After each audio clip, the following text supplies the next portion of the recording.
What's up, Earth Rockers? It's Borshovatar back again to talk about a game I have already talked about a lot, but the reason that I'm here to talk about the game is because I fucking love Harmony of Dissonance. Like, this is, in my opinion, the best game on the GBA trilogy, and I'm going to talk a little bit about why that is right off the bat. Actually, before I do that, I'm going to talk about what this video is and, like, the stipulations I've given myself for this run. This is similar to my Symphony of the Night video in that, you know, the base difficulty of Harmony of Dissonance, not too high. There's a couple of difficulty spikes, most notably I would say the final boss, the fight against Maxime. But really, Harmony of Dissonance, generally speaking, is not that hard, and it's not that hard for the same reason that Symphony of the Night is not that hard, in that Juiced is pretty mobile, pretty flexible, and pretty tanky. Like, he can take a lot of hits. But, hard mode in Harmony of Dissonance doubles all damage that Juiced takes. I don't know what the calculation is exactly. I don't know if it calculates defense before or after the multiplication of the damage. I don't know. All I know is that basically you're taking twice as much damage. But defense isn't going to be as big of an issue for me in this run, because the other stipulation that I gave myself besides hard mode and no death is no armor, so I'm never going to equip anything that increases my defense. The one exception I'm going to make is I'm going to put on the Crush Boots, which is an item at the very end of the game, but I'm only going to wear them to break through one particular barrier. Basically, I'm going to use it because I have to use it if I want to get to the end of the game, but other than that, no armor. So that means that, kind of like what I was doing in Symphony of the Night, my goal is to make the game more like difficult and more fun and more engaging by basically making myself way more fragile and making my health way more important. However, in Symphony of the Night, Alucard is so powerful that there's really only so much you can do to give yourself the same kind of vulnerability that you would have in like a classic Castlevania game. However, Harmony of Dissonance hard mode plus no armor on Juiced means that once I get into the late game, I'm going to be in danger of getting one-shot by a couple of enemies and by some of the bosses, and then prior to that, for a while, I'll be in danger of getting like 2-shot and then like 3-shot. And that's another thing that's cool, is that because Harmony of Dissonance has these RPG mechanics, it kind of has the same problem at like baseline that a lot of other games with RPG mechanics have, and that it kind of has like a reverse difficulty curve. Generally speaking, the Igavanias, with some exceptions, tend to get easier as they go along. Just because you get more tools and you get more powerful, and the enemies don't always like scale appropriately. Like Harmony of Dissonance kind of has that problem where you're gonna see very little in the way of new enemies once you hit the mid-game. But playing on hard mode with no armor means that this game is gonna have much more of a conventional difficulty curve, because the enemy's damage is gonna keep going up, but my defenses are not. Also, hang on a sec. Also, like in my Symphony of the Night run, I'm taking more of a direct route to Dracula here. I'm not going to go out of my way to get a bunch of extra power-ups. I'm not trying to like fill out the map and go for full map completion or get all the furniture the way that I was doing in my original Harmony of Dissonance video, which is why this one's so much shorter. That being said, I am going to go a little bit out of my way to get some heart expansions. That's because my plan is, if basically because the final boss is going to pretty much one-shot me, I want to fight the final boss almost entirely with my sub-weapons, which means that I need to go into the last fight with a certain number of hearts, which I can't get if I just go through the whole game without ever going out of my way to get any heart expansions. But other than that, this is going to be like a straight shot through the game as quickly as I possibly can. Well, I mean, not as quickly as I possibly can, because I think speedruns of this game, although speedruns of this game like use a lot of glitches to like sequence break. And I'm going to do something at the very beginning here, which is not quite a sequence break. Well, it's not a sequence break. It's just like kind of not the usual thing you would do. I'm also gonna. There's a reason I'm saving here, by the way, which I'm going to talk about a little bit later. But in this lower path, there's a bat boss. That's usually like the first boss you fight in a regular Harmony of Dissonance run. Here, I'm going to skip it and come back to it later, just because it takes forever to kill if you fight it when you're supposed to fight it. And then I'm going to come back here later in the run and then I'll just kill it when I'm higher level. I don't think you have to kill all the bosses in Harmony of Dissonance in order to complete the game. You do in Maxime mode, because otherwise Maxime mode you would just like rush to Dracula and kill him like really fast. So I guess I probably could have skipped the bat completely if I felt like it, but whatever. So, what I love about Harmony of Dissonance, two things. I love the movement, and I love how powerful Juiced is, which is why, like, doing a run like this feels fair, because I'm putting myself, like I said before, like, when I get to the late game, I'm going to be in, like, two-shot, one-shot range, but the trade-off is that Juiced is just, like, a really powerful protagonist. His movement is insane. Once I get the slide kick, that's really going to be... Once you get, like, the slide kick and the double jump, Juiced just becomes a fucking monster. And even prior to that, as you see here, you can dash kind of whenever you want. Not kind of, you can dash whenever you want to, like, move around.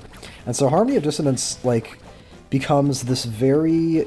It's like you are constantly making decisions about how you're going to move. You know, do I dash here? Do I dash and then, like, whip cancel? Do I crouch cancel instead if I need to do it, like, you know, immediately? Like, I can't... Or like, I already whipped, you know, there's just moving around in Harmony of Dissonance is very, it's like it's fast, but it's also very, like, skillful. Like, you feel like you're making important decisions. You feel like you're constantly having to think about how far away you are from the enemies, and that's the case in a lot of Castlevania games, of course, but the combination of having a long-range whip and the ability to dash means that, like, it's so much easier to get enemies in range, there's so little downtime, and you don't ever end up in situations like you kind of end up in with, like, I don't know, Aria of Sorrow, I guess. I replayed Aria of Sorrow recently, and in that game, like, sometimes the fact that your sword is short range can be kind of frustrating because there are enemies that are like if they just, like, move in a way you don't expect, then you don't have, like, a buffer of distance to react to it. Anyway, yeah, Harmony of Dissonance is all about, like, it's all about spacing, it's all about distance, it's all about positioning, and there's also important decisions to be made to a certain extent. Really, the biggest decision you have to make in Harmony of Dissonance is what sub-weapon are you going to use, because the sub-weapon availability is, like, is not great. Like, you're not going to be constantly finding huge caches of picking whatever sub-weapon you want.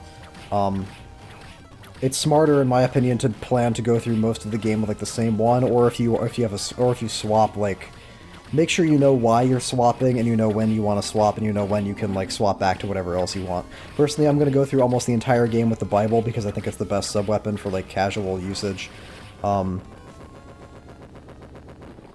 because Bible Ice is both, number one, really good, does a lot of damage, hits everything around you, can hit things, like, below you if you do it in midair, and, as I just demonstrated there, if you use it on enemies who are, like, tanky enough to take multiple hits when they're up against a wall, it'll, like, hit them over and over and over again.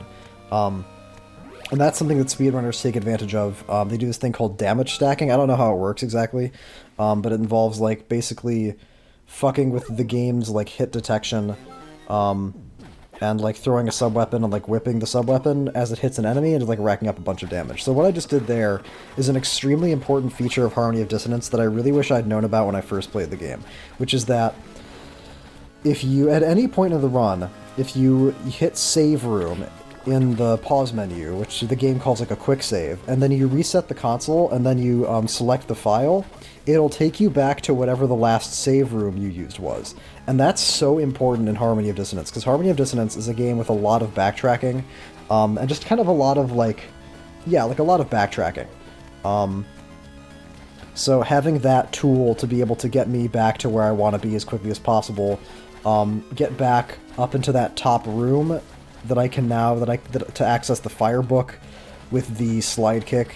That's really important because the fire Bible spell is really good at, like, hitting things that are floating up in the air, which some of the bosses I'm going to fight in the mid-game are going to be, and so that's really important that I'm able to get back there and do that and get the fire book. And this quick save feature just makes it a lot easier. I'm not going to, like, sit through all the dialogue. in this run, just because I didn't really feel like it, because this is all one run. There are going to be pauses, but this was like a single, this was not like save stated, this was a single continuous thing. The pauses are just there to break up the video so that I can commentate it.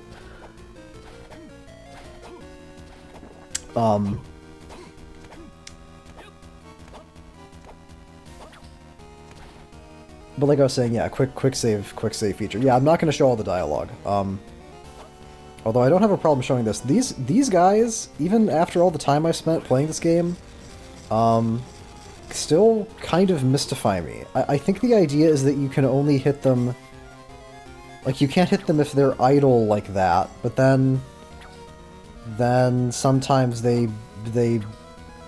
This is how you're supposed to do it. Once you can get them into this, like, pattern where they just keep on jumping over your head, then you can just kill them, but...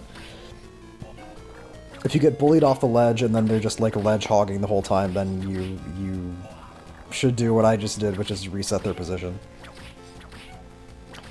This little detour that I'm taking here, by the way, is the biggest diversion that I take just to get a heart expansion. The only reason I'm going off here to the left is because there's a heart expansion at the bottom of the bottom of all this. There's some XP too, like I get a level or two, which is nice, especially because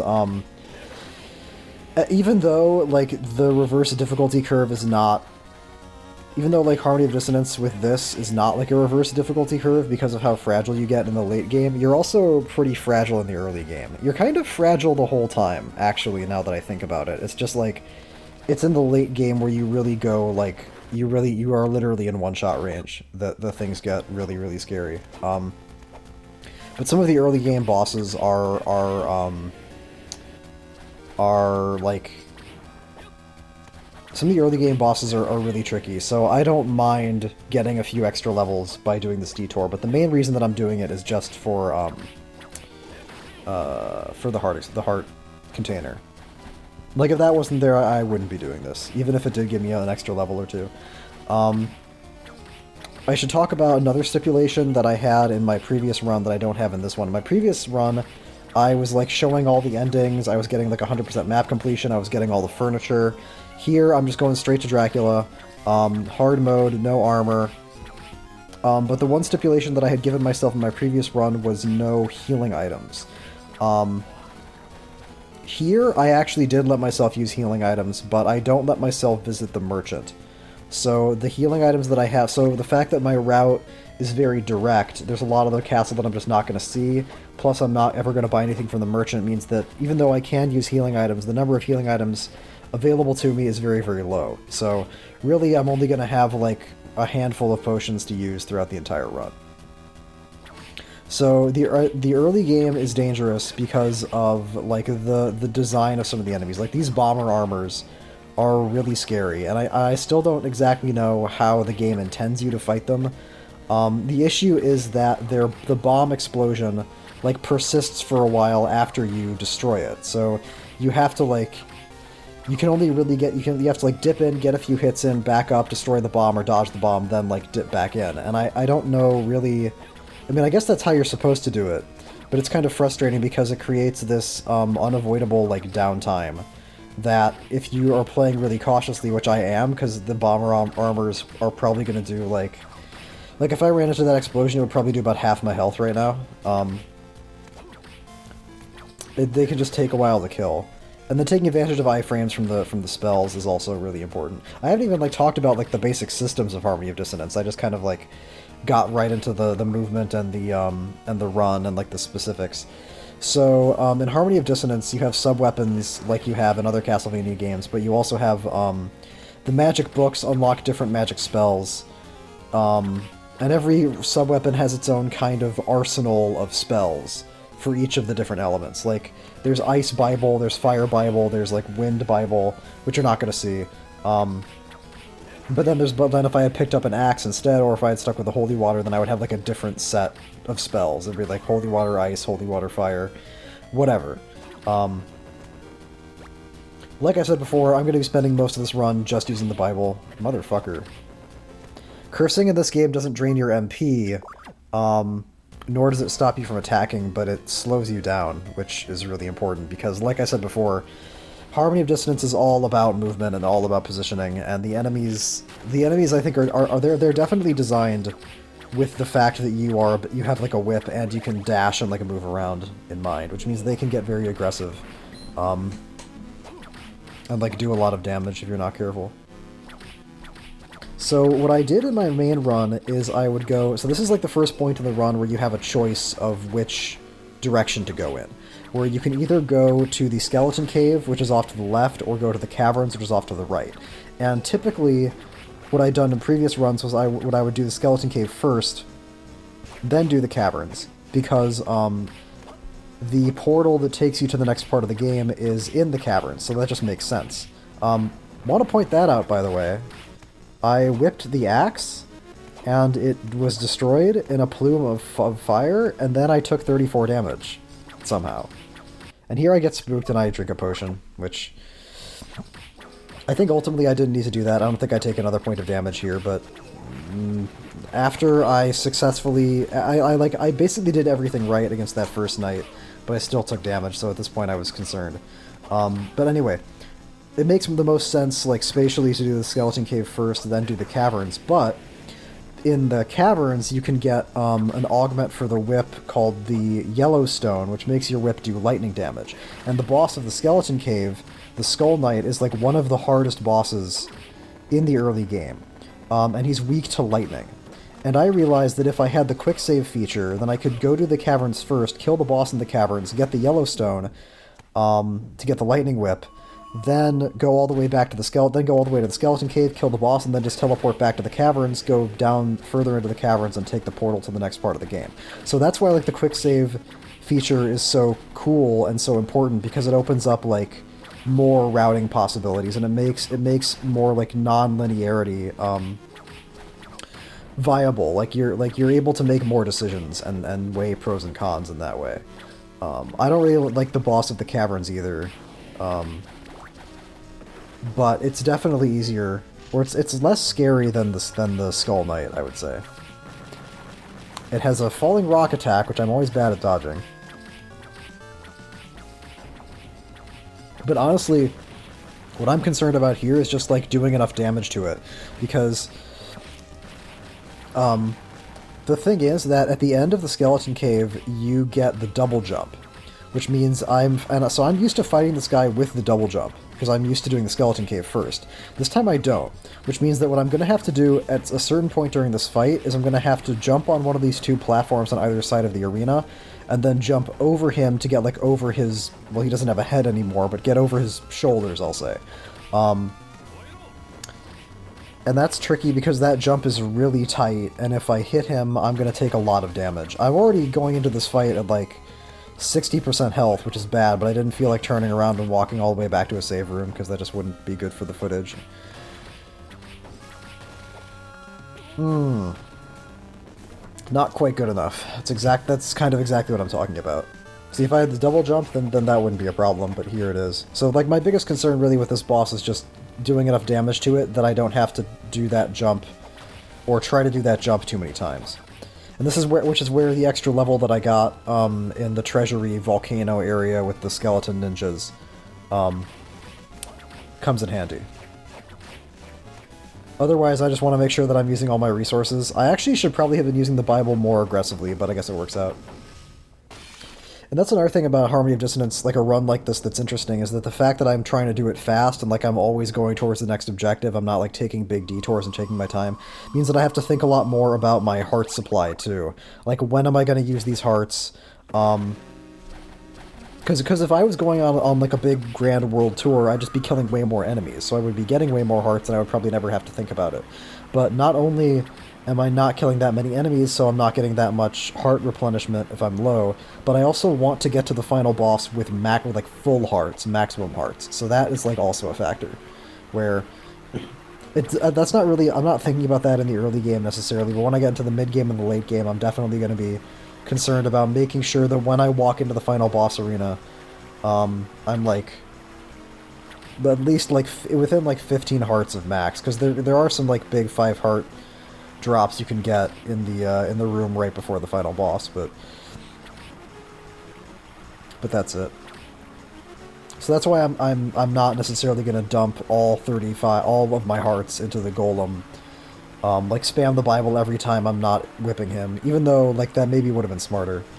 I'm just kind of naturally being conservative.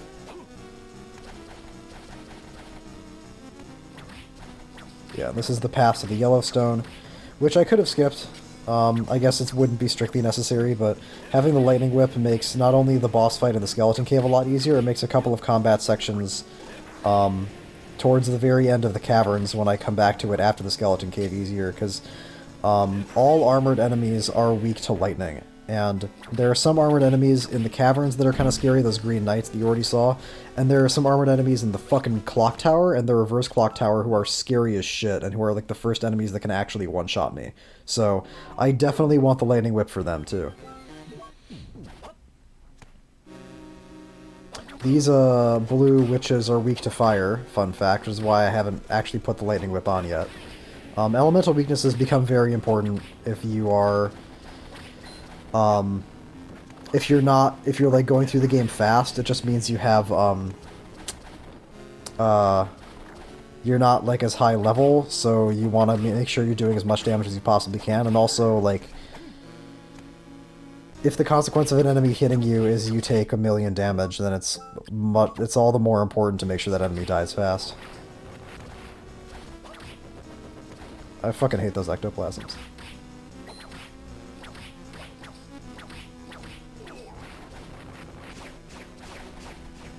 Where is it?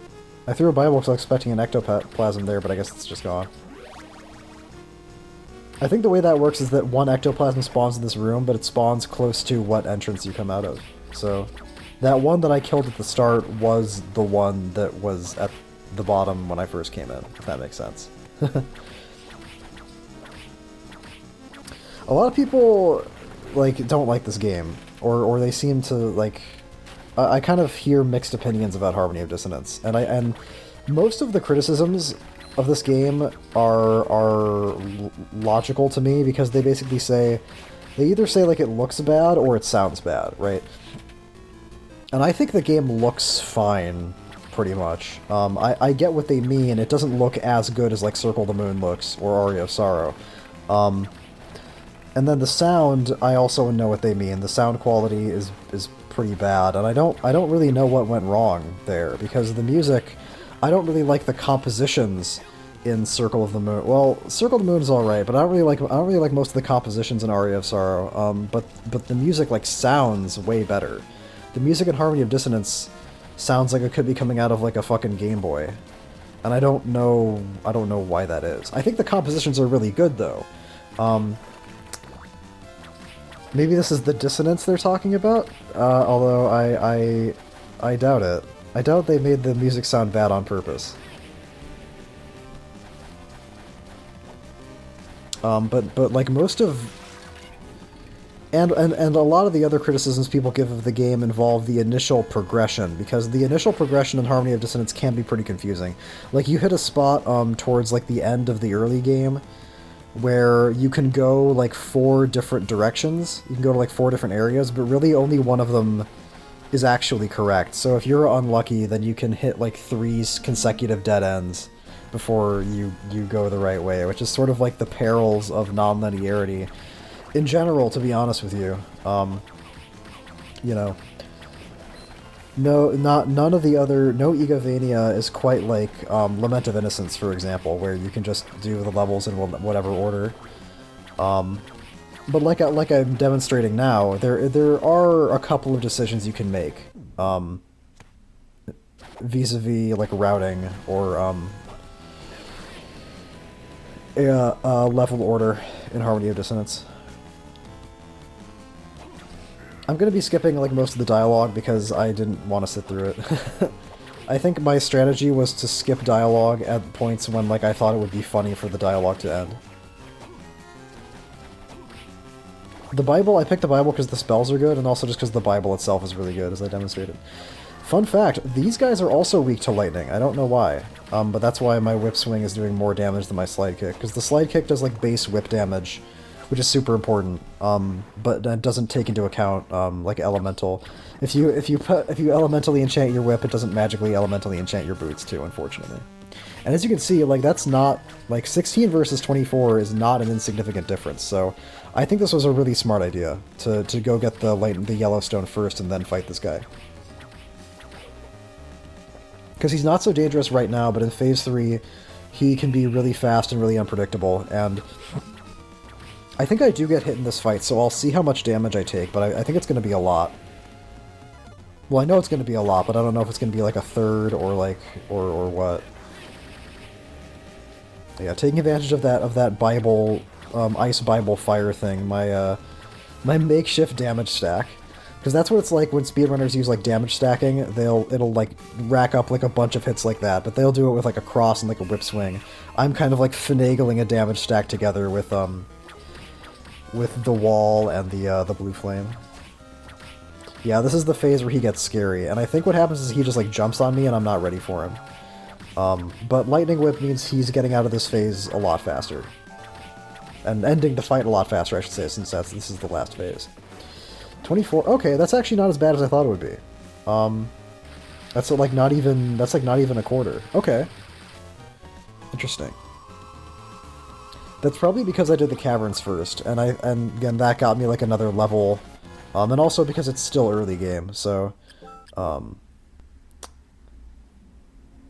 not getting my skull pounded in the same way.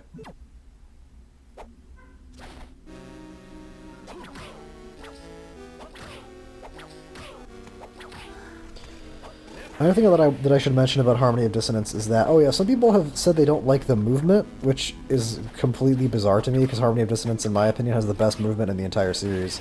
Like, being able to dash whenever you want, being able to, like, slide kick through enemies and do whip damage, that's, like, so important, because it means that you always know when it's safe to slide kick through enemies.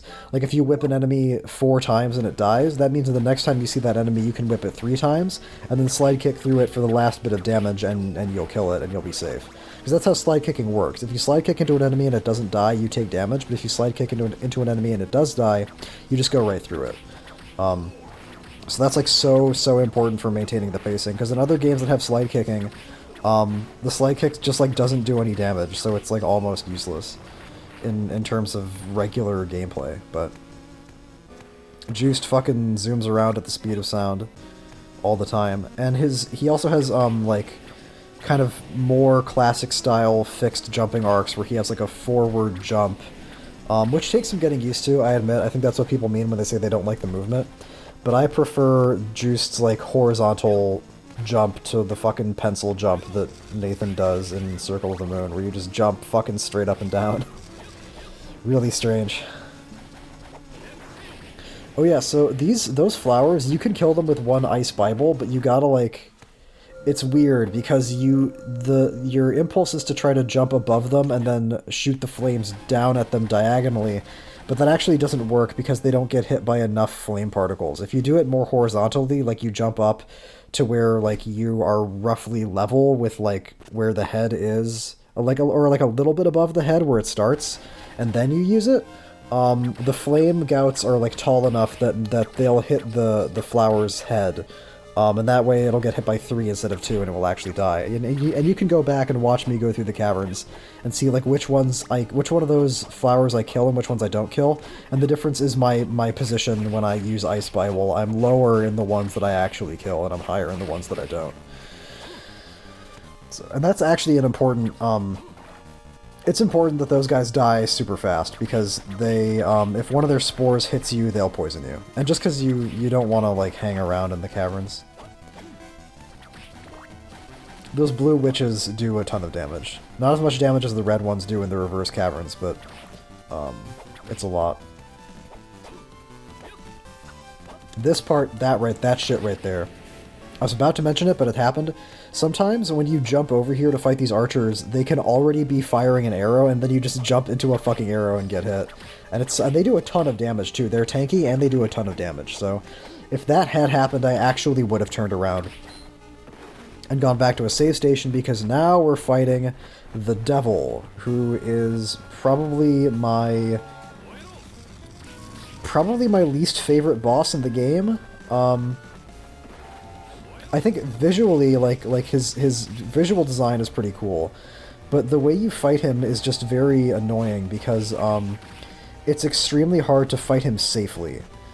It's hard to like you might wonder why I'm just letting him float around so much in this fight, and it's because if you try to jump at him and like whip him, the thing is that when you jump and you whip, you're now committed to either the jump trajectory you were on or like to the position you're in the air. Like Juiced doesn't have like perfect 100% air control. So if you jump and whip him and you happen to jump and whip him at a point in time that like he's changing up his flight path, now he's just gonna like float right into you while you're still stuck hanging in the air or like while you're falling on your way back down to the ground. So this is a guy that you have to fight almost entirely from the ground if you want to be safe, in my opinion. And he also just has way too, which means that like you can't do that much. The opportunities you have to rack up a bunch of damage are limited, because you either have to wait for your MP to regen or like burn. Like I've already burned all my hearts, which I was planning on doing here. This was a part where like I deliberately burned all my hearts. Or you have to like use spells to whittle him to whittle him down, then wait for your MP to regenerate. But the consequence of all of this is that this fight has a lot of downtime and it takes forever because he has way too much health. I think this boss should have probably half the health that it has now. And it's not even really a case of me being underleveled. Like, I think I probably am underleveled slightly, but like this is where you're supposed to go next after the caverns. I haven't like, this isn't a sequence break, I'm not like skipping anything.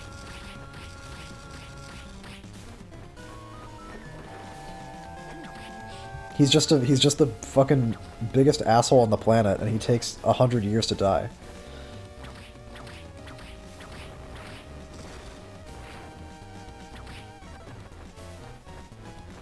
He doesn't even have any exploitable elemental weaknesses either. Like if he was weak to something, then that would help a lot, in my opinion.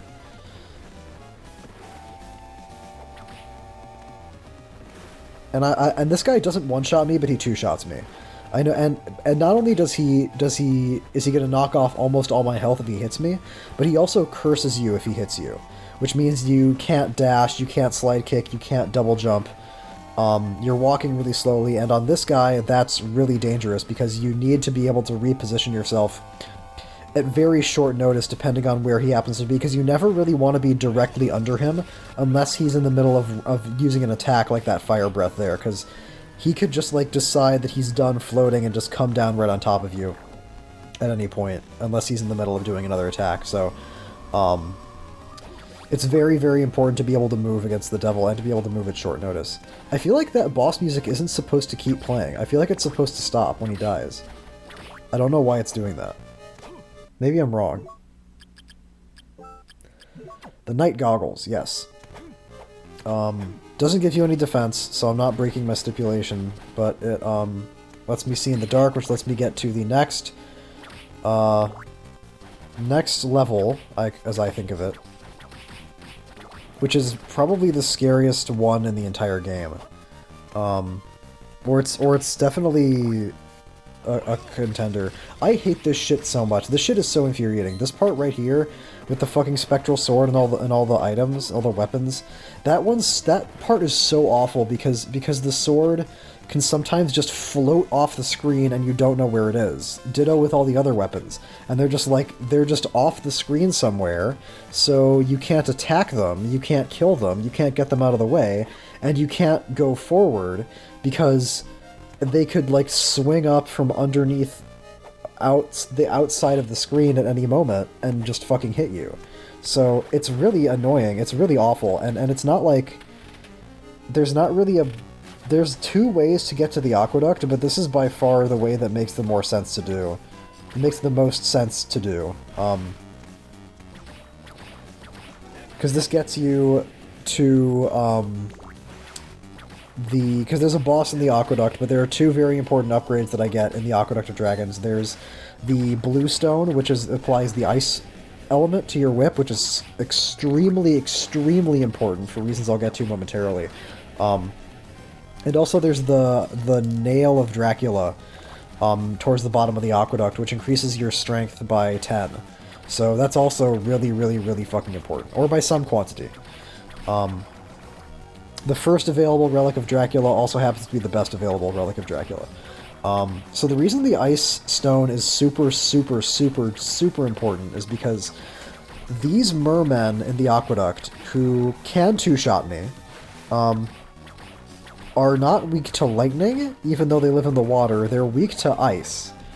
Totally bewildering, but that's how it is. And then when I get into the clock tower, the harpies in the clock tower, who are also extremely dangerous, but are actually even scarier because they move faster and they're more evasive, they're also weak to ice. So it's extremely important for me to be able to get the Ice Whip and as soon as I possibly can before I encounter any of those harpies to make sure that I can kill them as fast as possible. The yellow mermen I have the time to whip down. The pink ones I have to finish off with magic until I get the Ice Stone, because their attack is just a lot faster. What these guys do when they get ready to attack is they like roll into a ball and they start to sort of slowly rev up towards you, as you saw.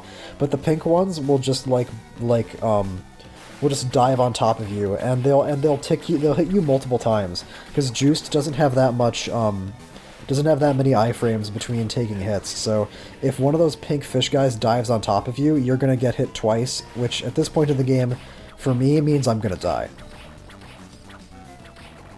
Maybe if I was at absolute full health I'd be able to take 2 hits, but I don't think so.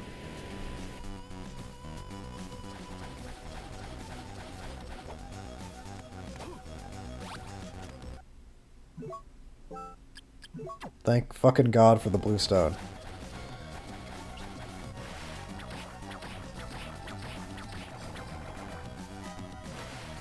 And so as you can see, now they're dying a lot faster, I'm doing way more damage. Very, very, very important.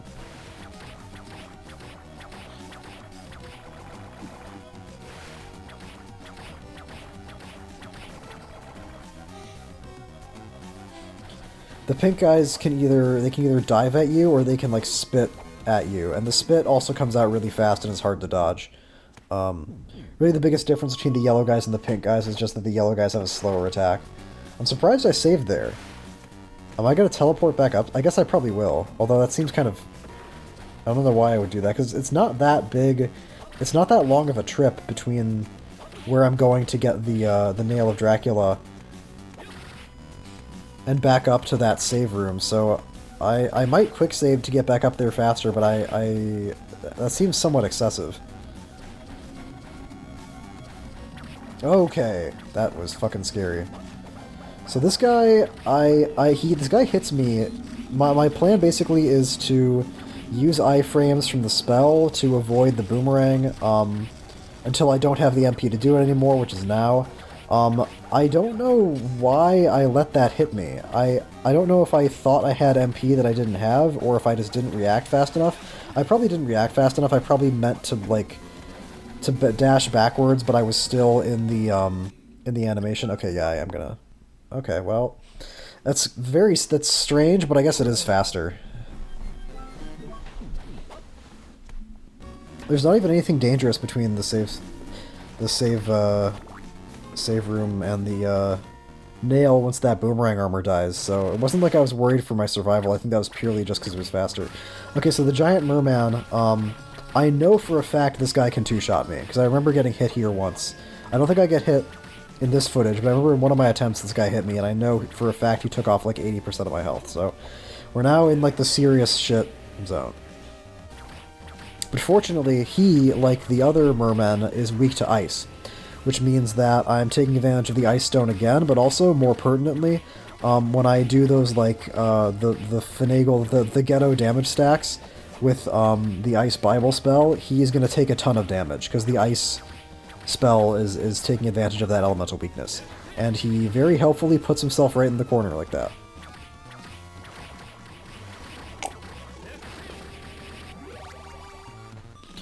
For some reason, when he summons that that second wave of enemies, all the yellow guys, even though I'm fairly sure the pink merman and the yellow merman have the same amount of health, The Yellow Mermen don't get just killed by a single Ice Bible cast the way that the pink ones do. And I don't know why that is. Like, in attempts where I don't get the stacks that I want, and I have to actually deal with that spawn wave of Yellow Mermen, it usually takes 2 or sometimes even 3 Ice Bible casts to kill them all, so I don't quite know what's going on there.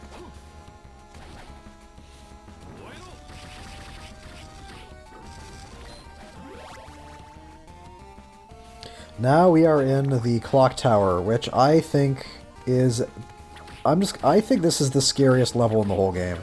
And it's purely because of the harpies, man. Like, there are lots of dangerous enemies throughout Harmony of Dissonance in this run. Late game, I am going to encounter some, like, normal enemies who can literally one-shot me. But the thing about the harpies in the clock tower is just they're so hard to fight. They're so hard to, like, anticipate. They take so many hits to kill. Hitting them knocks them off the screen, so, like, you can't really even see where they are exactly. You can't see their, like, attack animations winding up. And they come at you out of fucking nowhere. So this was a level that I, like, specifically prepared for in a lot of ways. Like I deliberately, mostly if I do a run like this, I'm focusing my practice on like the bosses, because those tend to be the biggest problem areas. Here, I think I actually did practice the rooms that have the harpies in them, just to make sure I remembered where they are, at least, because they do ambush you. But also to give myself the best chances of actually killing them.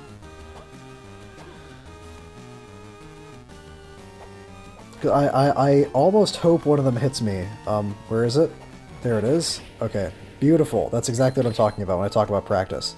I knew that was there. I knew that it would be above the platform. I could take advantage of Ice Bible like that. Perfect.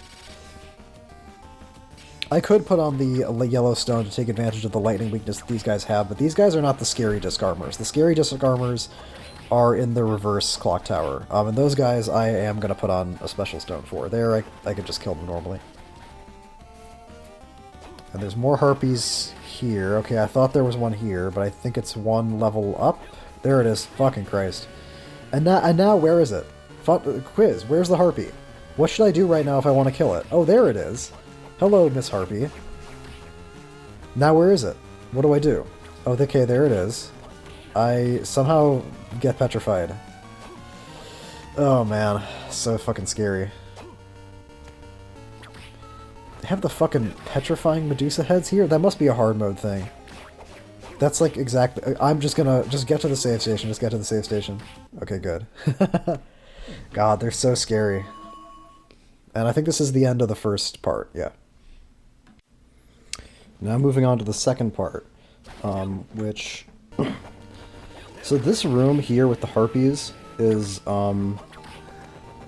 probably the single scariest room in the entire game, with like maybe a couple of exceptions, like not counting boss rooms. Speaking of bosses, this guy is like...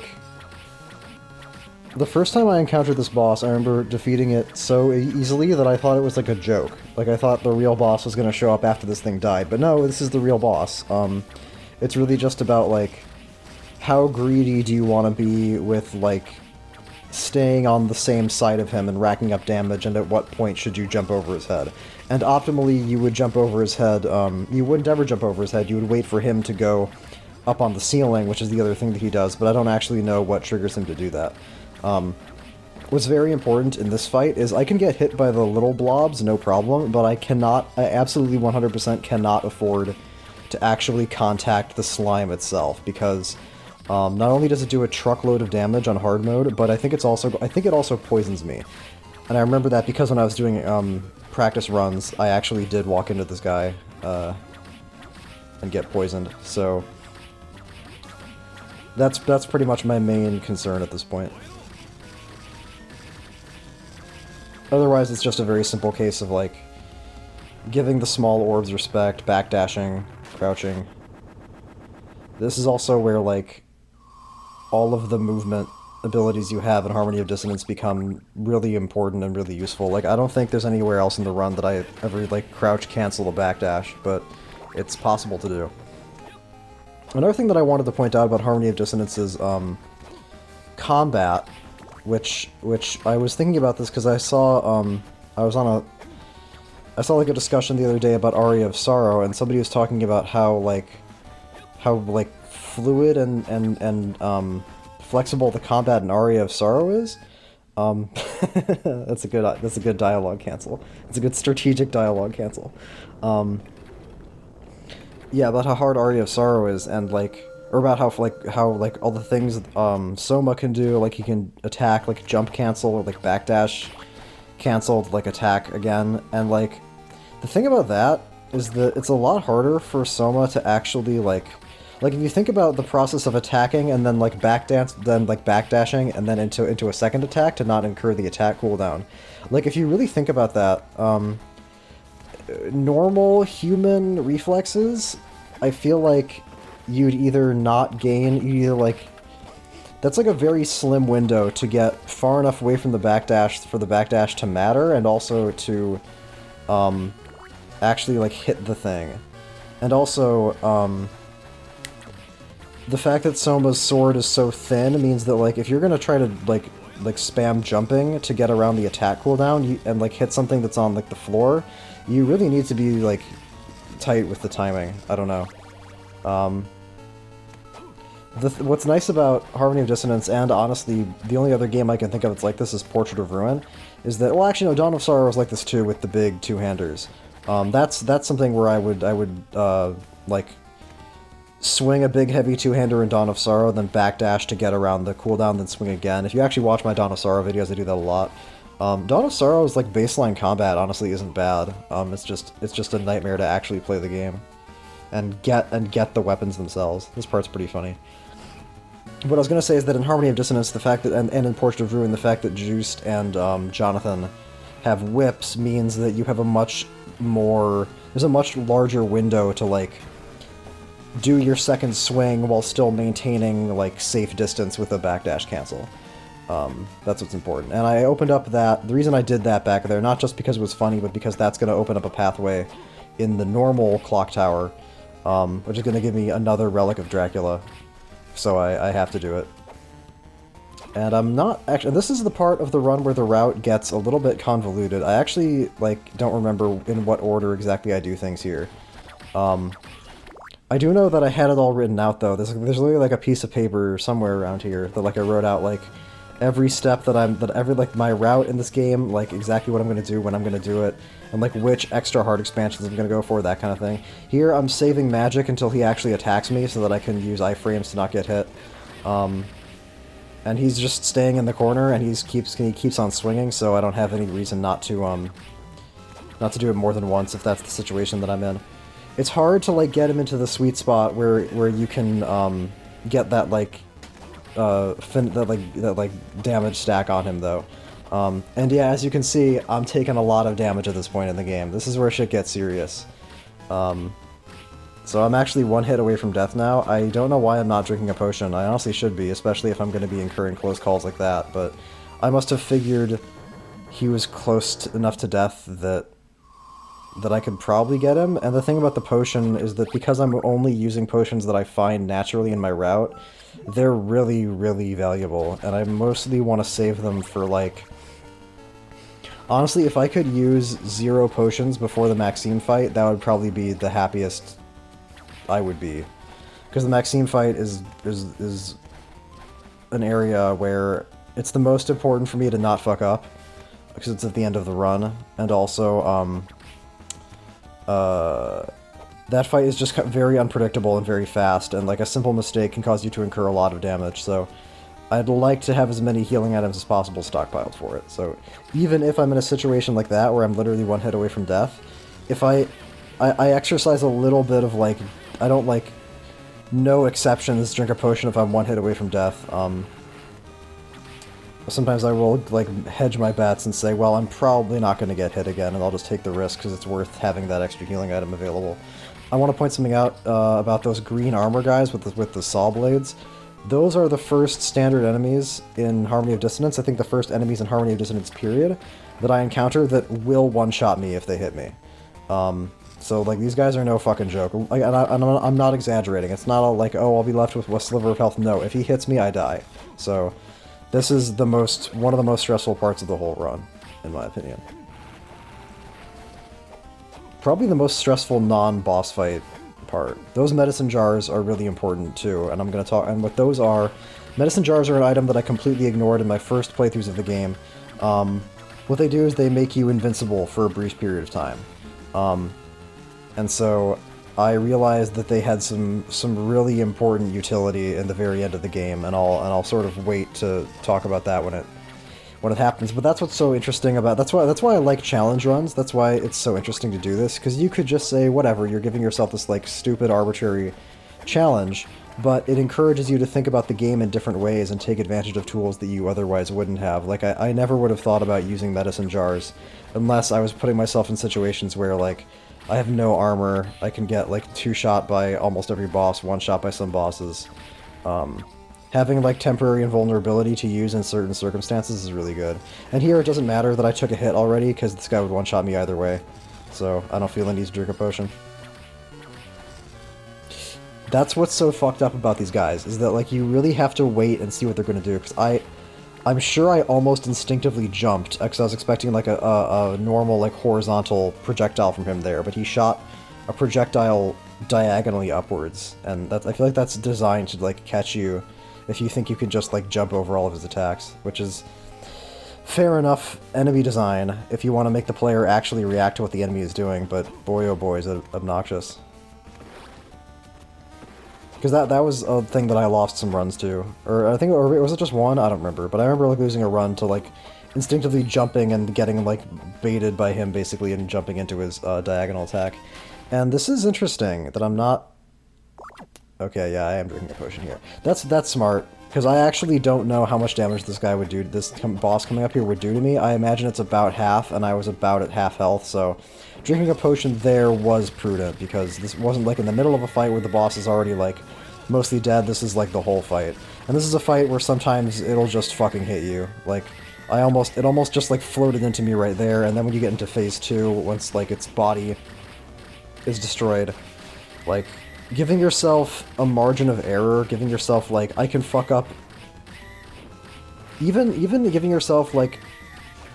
Even giving yourself the ability to fuck up once without dying is, like, such a huge difference from you can't fuck up at all without dying. Like, just that single allowed mistake can make all the difference in the world.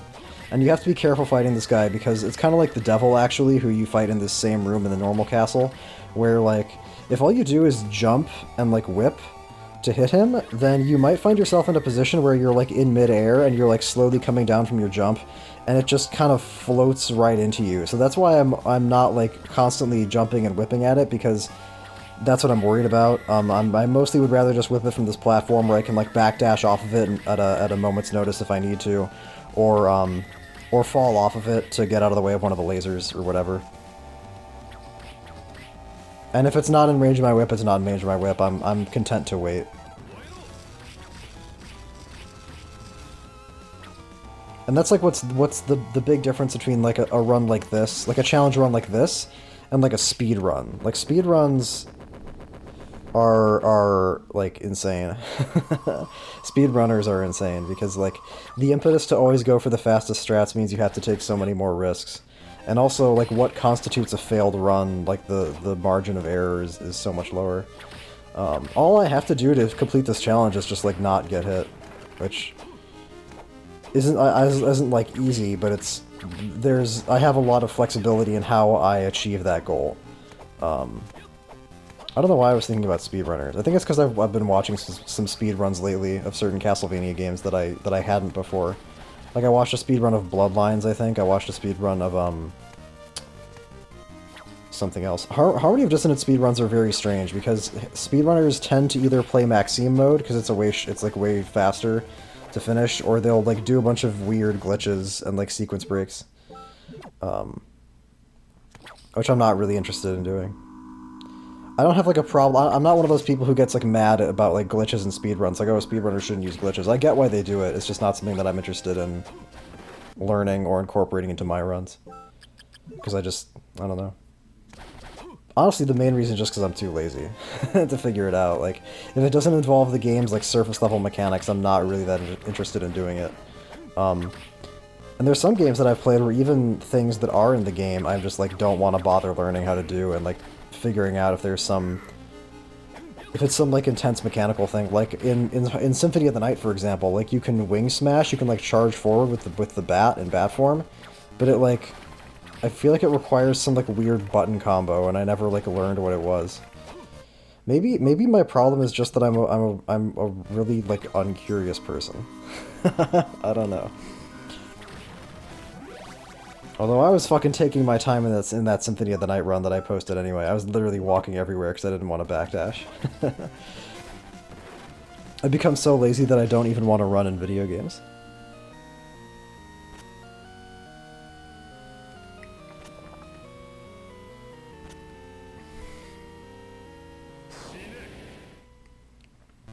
I think that's a more dramatic moment to end the cutscene, personally. To just not say anything and summon a demon. Oh, this fight is really interesting.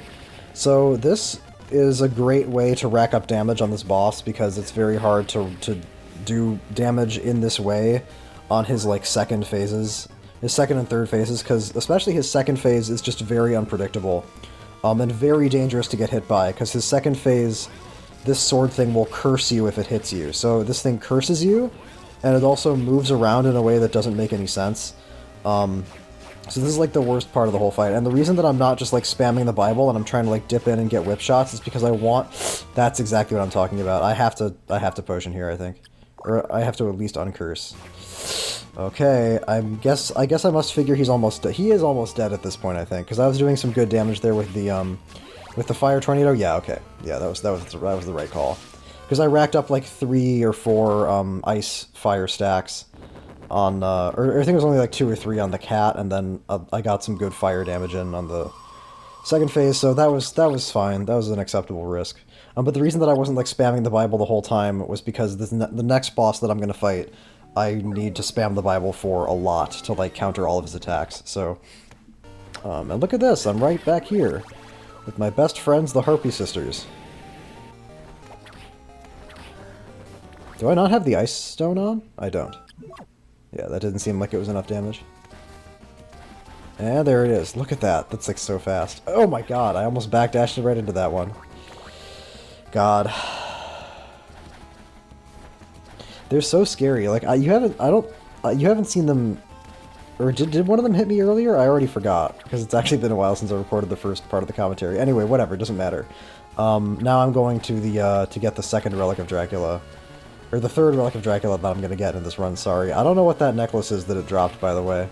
But I don't think I noticed it until that it seemed like maybe I did, because I kind of went back to, like...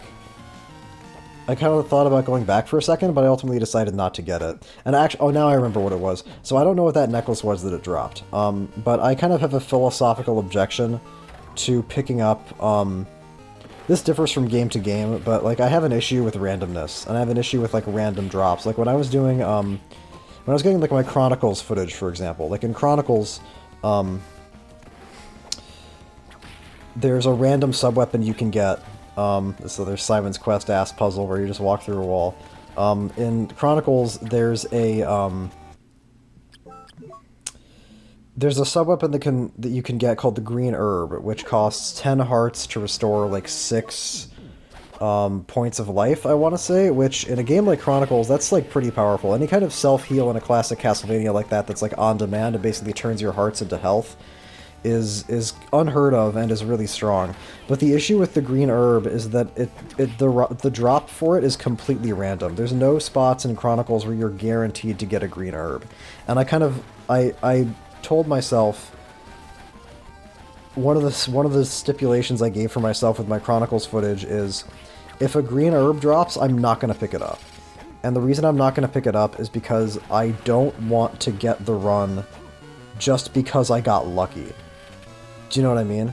Like, I don't want it to be like, oh, I just kept playing the game until I got lucky at this one part, and I didn't have to worry about these other challenges. I didn't have to, like, actually come up with and execute a strategy. Like, that's just not... That's just not, like, satisfying to me. So when that necklace dropped from that yellow monster earlier, I said to myself, that thing that it dropped, that necklace that it dropped, is either useless, in which case it doesn't matter if I get it or not, or it's helpful, in which case, like, getting it would violate that, like, principle. And maybe that sounds silly. Maybe you're just saying, Shovatar, that's completely autistic. You should just take whatever advantage the game gives you, even if it's random.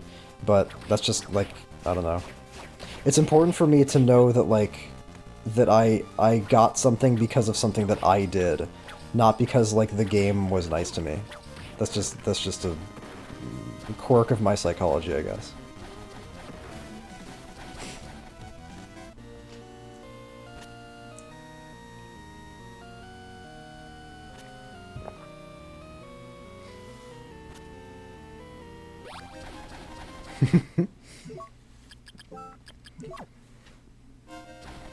Damn, Juiced is an asshole in this version of the game where I'm skipping the dialogue. He just says, yeah, steals his bracelet and leaves. What a dick.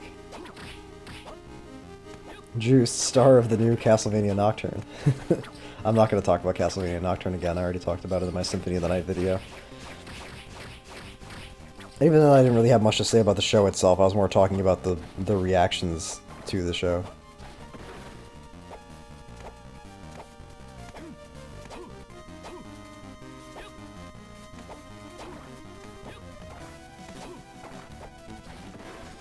So now, I would say I'm in probably... I think of this part as kind of like a turning point, like the point where you get the Maxime bracelet, and you go up to the throne room, which is where we're going right now. Because really, like, the only bosses after this are what? I have to go fight the demon in the throne room, then I have to fight Talos and Death in the caverns, then the Cyclops, and then that's pretty much it. So the ending of this game kind of sneaks up on you. It's because, like, the mid-game is just really, like, packed full of things, and all kind of takes place in the same area of the castle, where you kind of go from, like, Sky Garden to Aqueduct to Clock Tower, then reverse Clock Tower, reverse Sky Garden, like... There's no bosses in the reverse Aqueduct, by the way, which is why I didn't go there. And then all of a sudden, like, you've like, finished half the game. Although this is only the second of 3 parts that I recorded, so I guess there's... Oh no, there is more stuff to do after that, because I have to go to the reverse Skeleton Cave, too. I guess that's another important thing. Because that takes a while to do, actually. I'm talking about shit you guys might not know about, so I should probably stop doing that and not talk about things before they happen. To make sure everybody knows what the fuck I'm saying. I did go out of my way to get, there's, I think, an energy tank up here that I go out of my way to get. Yeah, that's just because I want to be full health going into this boss fight. I don't really expect to take damage on this boss, to be honest with you, but it can happen sometimes. I know from experience that it can. So I just want to be safe. And it's right there. Like, that's pretty much why that's there. It's so that you can be at full health when you fight the boss coming up.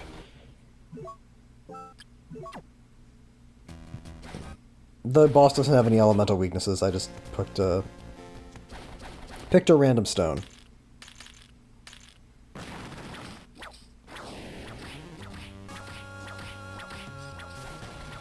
I'm surprised that I just walked past that portal, because my memory is that part of this process was discovering that... Oh no, I guess it doesn't matter. Never mind. I'm thinking about I'm misremembering my late game route. Yes. This is something that I really kept an eye out here more than I did in my first run of this game, was like spots where I can abuse the Ice Bible fire, like, damage stack thing. No, a weak damage stack, a fake damage stack, pretty much. And so the reason, yeah, and as you can see, the Bible, that's exactly what I'm talking about, that's exactly what I was afraid of. Because the Bible intercepts those fireballs, but sometimes this shit just doesn't work out. So what I'm probably going to do from here on out is just give him more respect and give him, which means more distance when he does the fireballs, so... I'm gonna be a little bit more cautious here. Okay, yeah. And that energy tank was literally saved my life. If I hadn't gotten that, I'd be dead right now, because he definitely would have done enough damage to kill me. I wish I was a little bit further away. This is kind of cockiness, but okay.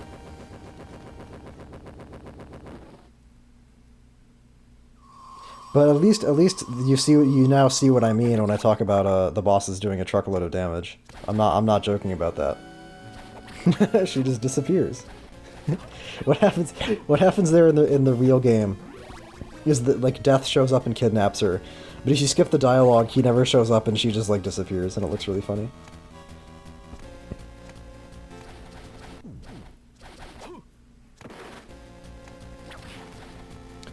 Right. And I already have the ice stone on. These guys are really dangerous, as you might guess, they poison you. And like status effects are just never like. You don't want status effects in this game. You don't want curse. You don't want poison. I mean, obviously you don't, but like they're really bad. They're not like trivial.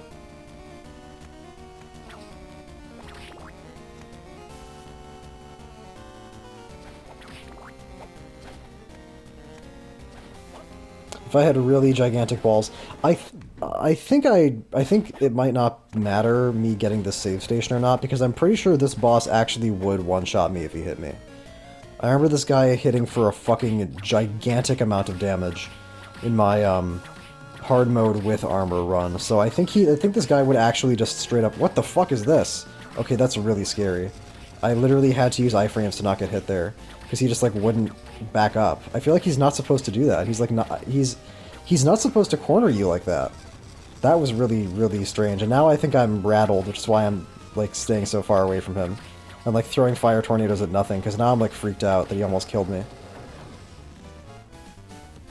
Fortunately though, he only does one thing. All he does is like move towards you, and then when you knock him back, the orb like flails and hits the floor, and if you're underneath it, it'll hit you, so you gotta make sure that you're hitting him from like as far away as possible. I try to position myself with it, so the tip of the whip is like hitting his knee, and then I just always backdash whenever I hit him. That was fucking scary. I don't know why I did that.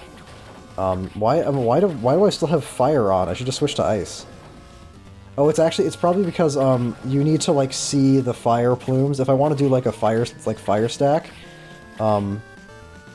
on him, I think I need to like be able to see it on the screen in order for the damage to register. If the fire's like off the screen, I feel like it. Okay, all right, that's fine.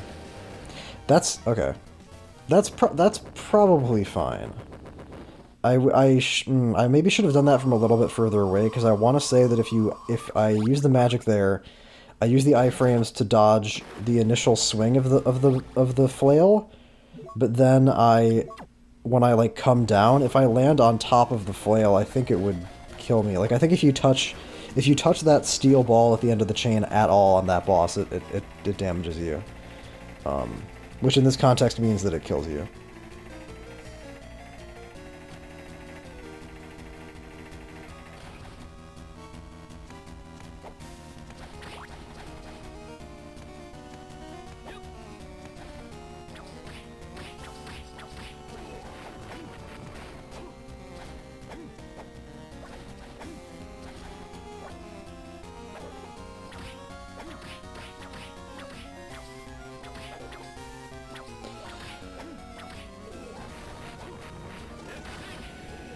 That ring up there is, oh yeah, that's the other thing I'm gonna get. I'm gonna get a couple of important pieces of jewelry. I'm not gonna put on any armor, but I am gonna get some, I did decide to let myself use, like, accessories that don't increase your defense.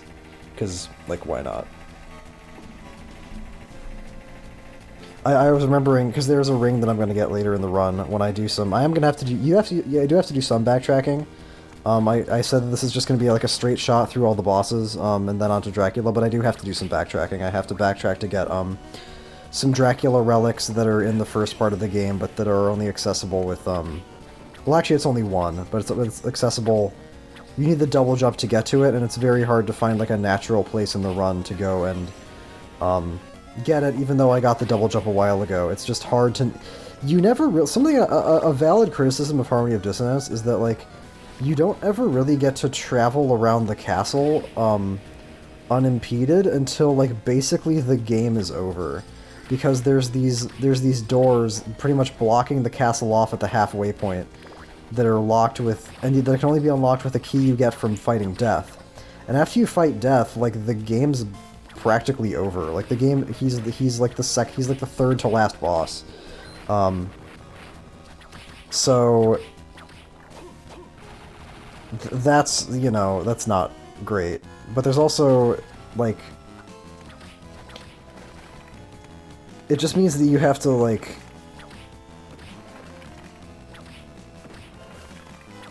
it makes it a little bit awkward to go back to, when you do need to backtrack to the beginning of the game to get some things, it does make it a little bit awkward. So I guess that's a valid criticism, but I don't know. I don't care that much. It's kind of like Symphony of the Night is the same way. Like Symphony of the Night, when I was playing it like over and over and over again the first time I posted videos about it, I remember like really wishing there was a way to get from like, I don't remember what it was. It was like some way to get from like the wall, some like shortcut between like the wall and like Olrox's quarters or something. No, you can just teleport there. I don't know. I don't remember. Anyway, my point is that like, as much praise as I heap on Harmony of Dissonance, like I do understand that the game has issues, because there are some people who like really don't like this game and who say that it's the worst of the GBA trilogy, which I think is not true.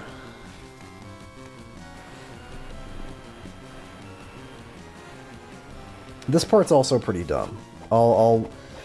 I'm not gonna put on rose-colored goggles all the way. I will admit the block pushing puzzle is it's neat, but it's also slow. And it's not. And one of the things about Harmony of Dissonance that I always praise is the pacing. These guys give you a ton of XP. I think both times I go through that room I'm gonna level up.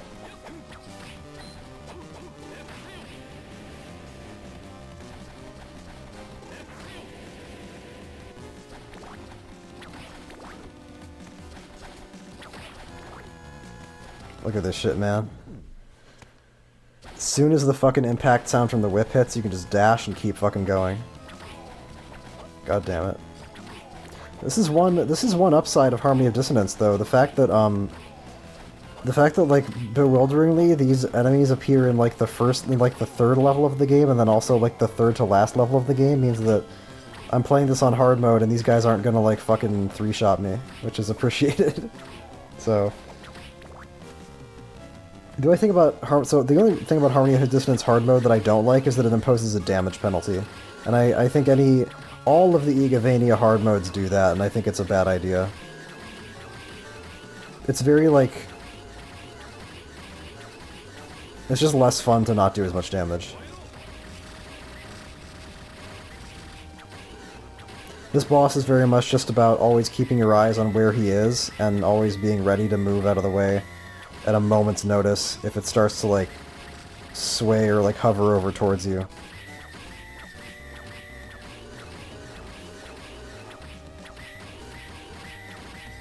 Otherwise, it's pretty uneventful. I think this boss is actually optional. I don't think I have to kill this guy. But I'm doing it anyway because, number one, why wouldn't I? And number two, it drops an accessory that I'm actually going to use. Because the way that Juiced's inventory works is that he has 4 slots, but the slots aren't all like... He doesn't have any like dedicated accessory slots. Like if you want to, and this is what I did in my run, for most of the time you can fill up all 4 slots with armor to increase your defense. So the fact that I don't have any, that I have this like stipulation of not using armor, means that I can, as soon as I get like an accessory that's useful at all, I can just use that instead, and that's what this is. Cypher's Charm, which increases the rate that your MP regenerates, which is really, really good, and is going to be very important. I took off the night goggles? Okay, that's interesting. It's just really good to have in general gameplay. And actually, Okay, I think now that I'm remembering the rest of this run, I think I actually fucked up on the final boss, but we'll see what happens. Like, I didn't fuck up as in, like, obviously I didn't die because like you're looking at the run, but I think I made a mistake on the final boss. But I guess I'll wait and see when we get there.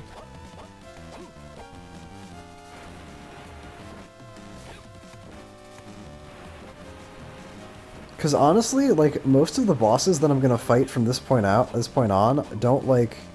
I'm not, like, spamming magic attacks on them all the time, so actually Cypher's Charm is not that helpful at this point. I mean, I use a lot of magic on the Maxime fight and on the but the thing is that on Maxime, I want 2 of the accessory slots have to be taken up with the JB and MK bracelets to get the best ending, and then my 3rd accessory slot, did I say 4 slots? There is like a dedicated like hat slot or something, and there's like 3 like whatever slots. Or no, body, okay, there's a dedicated like body armor slot, and there's 3 other slots that like are more flexible. So I really only have 3. But on the Maxime fight, 2 of those have to be the 2 bracelets, and then I want the last one to be a special ring that buffs the knife. So I can't use it on that fight. And the other 2 fights are more about like spamming the Bible or just like taking it slow than spamming magic. And I think we're coming up to the 2nd break. Yes, okay.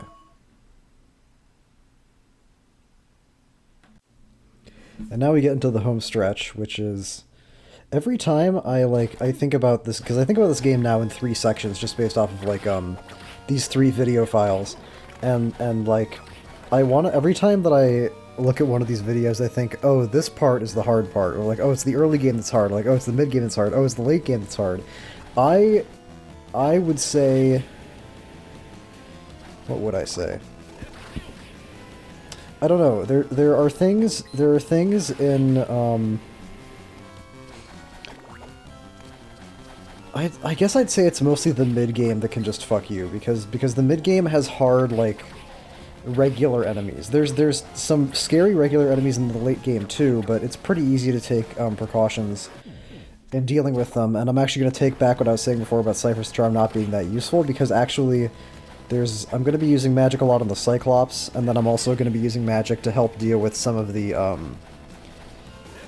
enemies in the end game, some of like the basic non-boss enemies. Because the thing is that like, because I don't want to like stop and farm hearts, I want to be careful about the hearts that I use, and I want to use hearts a lot for like the end game bosses. Like I said earlier in this video, I want to get to the final boss room with full hearts, which means that I need to be careful about that. These guys are fucking scary, by the way. This is why I'm like giving them so much space before I slide kick, because the thing about the slide kick is that if you hit enemies and then kill them, you go through them, but the thing is that the slide kick doesn't activate immediately. Like, you can slide kick and then you'll go forward like a tiny bit, and the game won't like register that you're like slide kicking yet, so you can bonk into enemies. So that actually happened to me back there with those skeleton glass guys, at least once, so I was being extra careful. And I don't remember if they one-shot me. I guess I don't remember. Actually, I don't think so though. I know they do a fucking truckload of damage, and I wouldn't want to go into the next part of this run not at full health anyway. Because, oh, actually, no, this definitely is the scariest part of the whole game, because I just remembered what happens in the caverns. Yeah, the caverns, I did a lot of practicing for the caverns.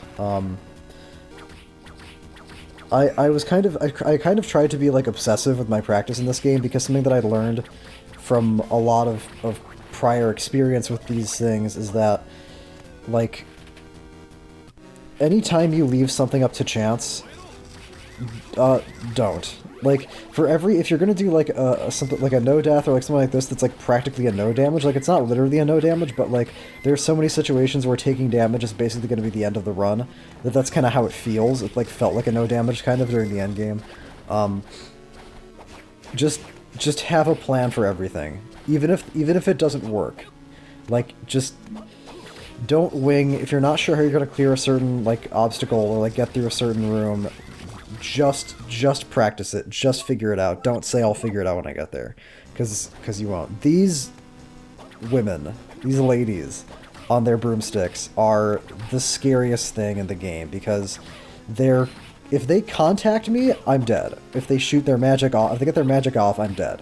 So I have to be, like, really careful in attacking them, and if I don't kill them fast enough and they get a chance to like shoot their magic at me, then that's risky too, because the magic is pretty tough to dodge.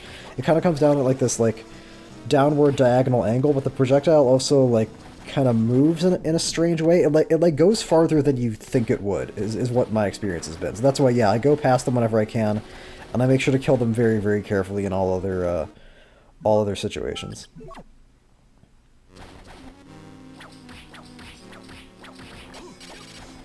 So in terms of the latest that I ever lost, like, a real run, the latest I ever lost, like, a real run was on this boss right here, because this guy one-shots me. And this fight is like a lot of Harmony of Dissonance fights, boss fights, where it's like, it's definitely, basically just like a constant positioning check, and constantly telling you to, like, to be as far away from him as possible. But the thing is that, like, so that attack that he just did, where he like brought his hand up and then moved it down again, usually you can be in front of him when he does that, and you'll only have to get out of the way of like the second arm movement. But if his arm is in a certain position, if he uses that attack at a certain point during his walk animation and his arm is in a certain position, then he'll like kind of move his hand directly in front of him, and he'll hit you. And I was just like completely flabbergasted, because I always assumed that first, like that movement right there that he just did before the reach down, obviously the reach down hits me, but like it's the one before that when he brings his arm up first. I always thought of that as like not an attack. I thought of that as like a telegraph. But look at that shit. I don't know how close that was. I'd have to watch it back in slow motion, but it's like it was something like that where like, oh my god, what the fuck? Wow. I forgot he did that. I forgot that happened. So that really caught me off guard, and I think that's the latest I ever lost a run, because everything after this is very much a case of like, everything after this can basically be solved by playing it safe. Mostly because like the only like really tricky parts after this guy are the rest of the caverns, and then the death fight, and everything after that's pretty simple. Well, I shouldn't say simple, but it's like there were just no other surprises after that, because I practiced so much, and I always backload my practice to like practice the end game more than anything else.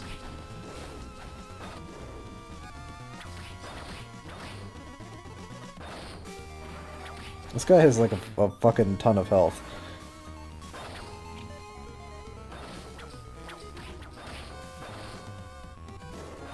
Part of the reason this is taking so long is because he has a lot of health, and okay, there we go. And also because I'm playing like extra cautious, because I remember the last time that I died to him.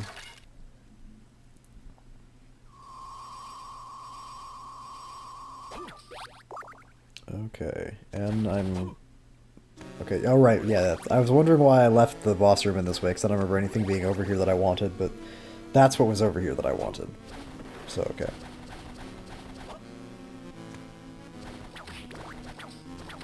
And that's what's so funny, is that they have these, like, disc armors, or they have, like, the plants up there that are enemies from, like, the fucking normal, like, the reverse caverns, and then they have this fucking guy, who's pretty scary, but you can just kill him by gaining distance.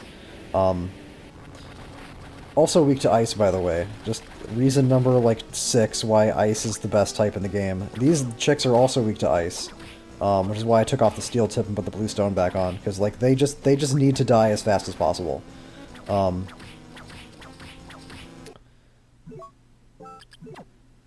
It's just so weird how they have, like, these hyper-dangerous late-game enemies right next to relatively innocuous enemies from, like, the early game.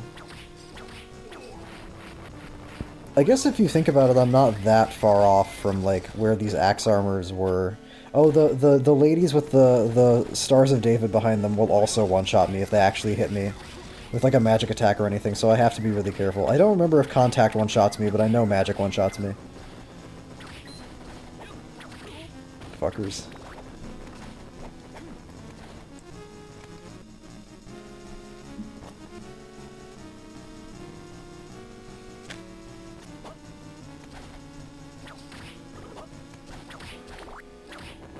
Look at how generous that overhand was. That was a really close jump. I really shouldn't have done that.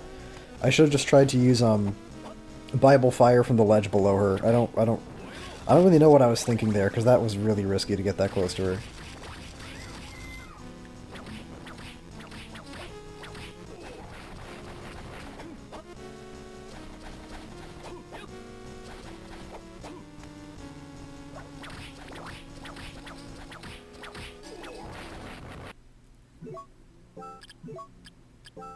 Yeah, actually, Cypher's Charm is turning out to be really useful here with this part. So I take back all my I should leave the okay, I'm gonna dodge it. Yeah, if you have like if you have one area, like one direction that you can just run in for a really long time, then dodging the fire isn't so much of an issue. But it's when you can't just like run in one direction for as long as you want that it becomes scary. That was actually, that could have been bad, because I feel like if the fire spell didn't get caught on that ledge, then it could have actually traveled down the slope and hit me just as the iframes from the Ice Bible were fading. But like that was just not that was just like wasn't a situation I'd ever been in before. Shit. I bumped my microphone. Sorry guys, I bumped my microphone. I gotta mark down a timestamp real quick.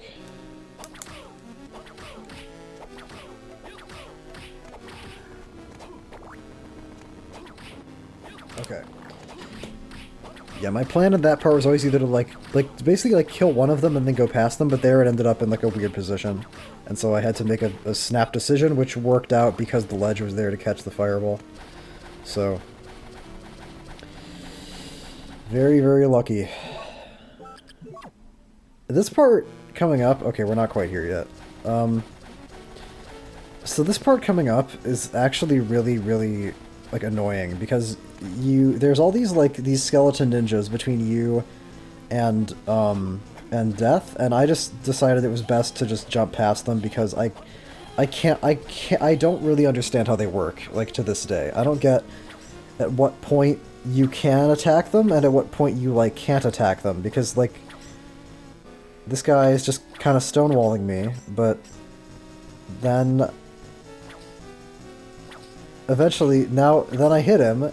Now I can't hit him again. Now I'm hitting him. So, you tell me. You tell me what happened there, because I really don't know. This guy is a lot, this guy's a lot easier on paper, because you just have to, I jump, whip, then, air control forward to go, forward very, very, very, gradually. Or, very slightly. So the death fight is just a fight that's all about patience. It's a little bit about, basically, if you stay in the center of the room, and if well, here I'm actually trying to bait him over to the stairs, because that way I can whip him a bunch of times. I just need to make sure that I can get away if, that turns out to be a bad idea. But this fight is mostly just about, spamming the Bible to always clear out the scythes, and to just give Death, a ton of respect. Just always... that was actually kind of scary. Don't take any chances, pretty much. But fortunately for me, this is a fight that I actually can take a hit on, which I'm almost certain is going to happen. I don't think this is a no damage.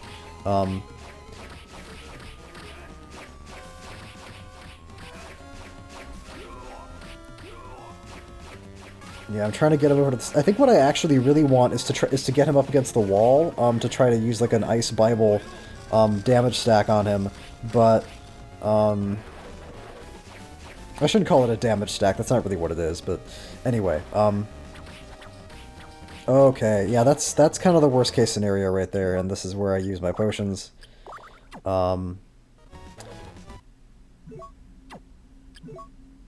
Ooh. Okay. So I don't think I can get hit by that again and live, because I think that did 248, and my potions only brought me up to 246. If he does that, if he, teleports in, on the floor and just, throws his scythe at you, I honestly don't know, I guess what I should have done was, move away faster? I also don't know, I also don't really understand what governs, him getting closer to the floor or not. It seems to have something to... Yeah, this is what I wanted. Right, this is why I wanted them near the stairs. It was in case he revved up that attack where he, stands still for a really long time, I could just get a bunch of whip shots on him. But unfortunately he didn't do it until he basically was dead. This phase is like really scary because it's really scary and it's really frustrating because it's just hard to find like when you can deal damage to him. Because like you basically, there we go, that's exactly what I wanted. Because you can't ever really be in front of him. That's kind of what like, it like seems like you can like be in front of him when he's on the floor and you can like stay out of range of his claws, but like it's just so risky. It's just so easy for something to go wrong and for him to hit you. That's something that I would recommend never ever ever doing, is being in front of him when he's on the floor. Just try to jump on his back when he's on the floor, try to like hit him with sub-weapons and magic like from far away when you can, but like again, like the key with this phase as much as with phase 1 is patience. Just don't get greedy and don't try to attack him when you don't have to. Or, like don't take any risks, is what I'm saying. That's exactly what I'm talking about. Fortunately, though, I had enough MP there that I could take advantage of iframes in case he did that. That's kind of why I was even confident enough to use magic on the floor there, is because I knew that if he came down and chased me, that I had another magic cast that I could use to not take damage. That was a really good phase 2, actually. Phase 1 got pretty scary, but phase 2, that was really good. So I technically wasted that high potion, but oh well. It wasn't really a waste, because it would not have been smart to do the rest of that fight one hit away from death. That's pretty dumb. And now I finally get out of here. The caverns are really stressful, because you go from like scary ass combat with the fire witches to like scary ass Talos boss fight to like scary ass death boss fight. And it's just like the rest of the run feels so much more like tranquil by comparison. Even though there is going to be some scary shit, you still to come.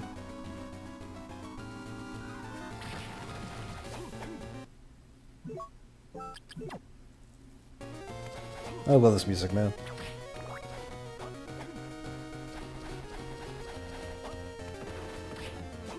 So now what I'm doing is I'm going to backtrack to the beginning of the game to do a couple of things.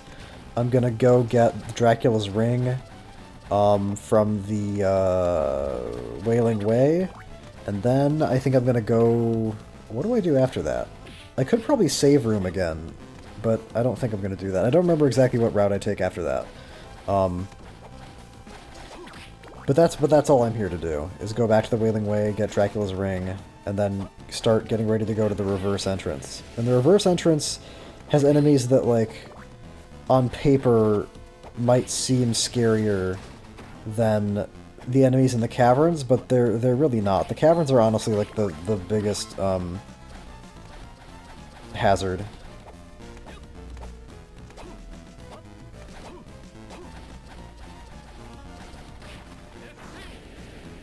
I'm surprised I'm casting magic there. I feel like I could probably, I could have just whipped them.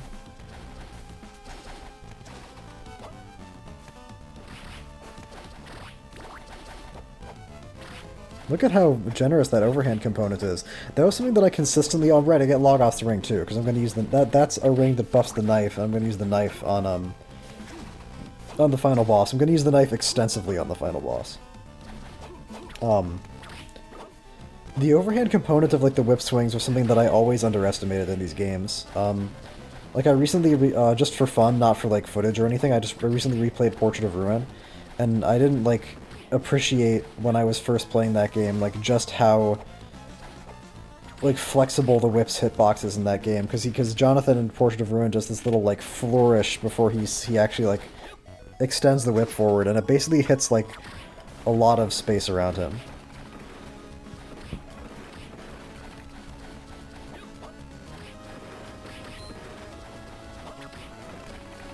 There is nothing cooler than dive kicking down onto enemies' heads to kill them. And like, the thing about Juiced is that, like, he's just so fast. Like, not only can he dive kick, he can dive kick, like, super fucking fast, and it doesn't seem to, like... Well, actually, it can be kind of... Oh yeah, get the heart, get the hearts. Yes, yes, yes, yes.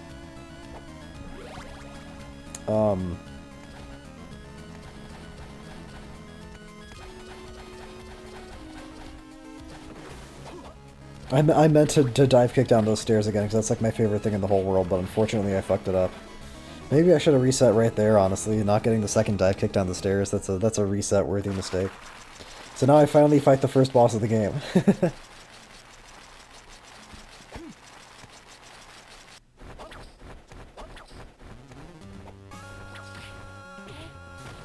And look at this, it's a boss I can actually take damage from. I really just don't give a fuck here, do I? Why am I not using Bible Fire? I swapped to Bible Fire, I thought I was going to use it. Okay, that's not the time to use that. I should just be spamming it. There we go. Okay, well, whatever. I would have been over a lot faster if I just used Bible Fire twice, but whatever. Because I don't need magic for the rest of this part. All the enemies in the normal castle, or the normal castle entrance are, like, obviously trivial at this point.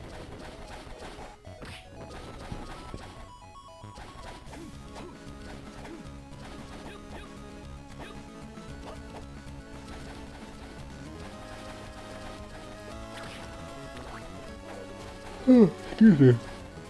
Oh. Look at that shit. Look at that shit.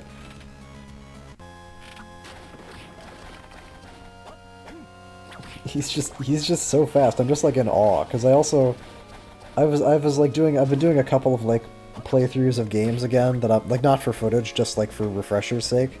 And like, I don't know how anybody could say Aria of Sorrow is better than this game. I mean, I can, because Aria of Sorrow is just like a very different game in a lot of ways, but like, holy fuck, it's so much more fun to move around as Juice.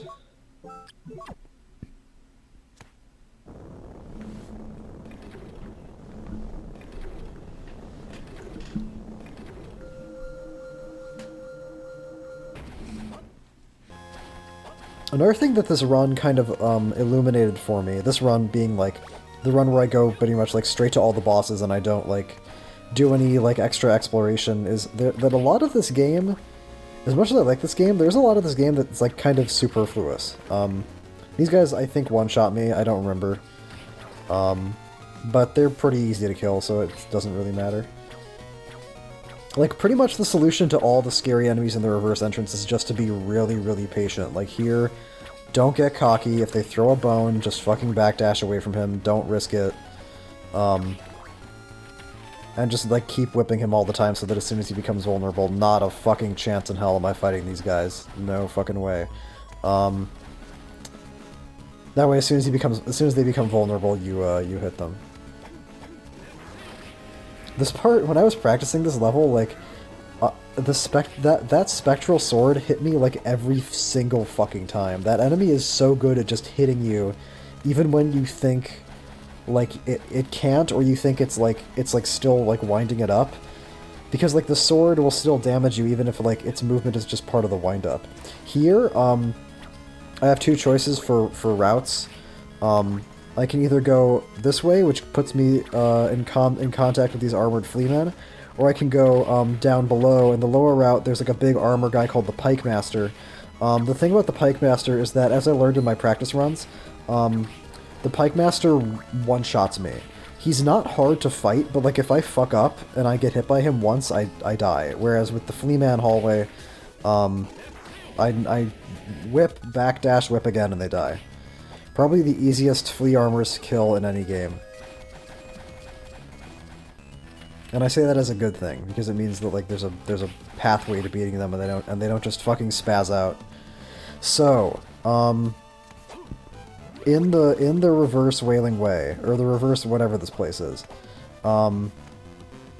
those guys one-shot you. They one-shot you by like a pretty huge margin too. They just do stupid amounts of damage. And the trick, again, is to just wait, let them swing their whip, then go in and use your superior range to damage them, because you outrange them. Just don't dash into them, and, like, don't walk into them, and because once you start hitting them, you see they take hit stun. So, like, if you start hitting them, like, you've already killed them pretty much. These owls are trickier. They don't one-shot you, but they're obviously a lot harder to fight. The trick, again, is to, like, just use your resources. Just use magic. Just use sub-weapons. Just, like, don't worry about resource management at this point, because this is one of the most dangerous parts of the whole game. This is the time when you use your magic.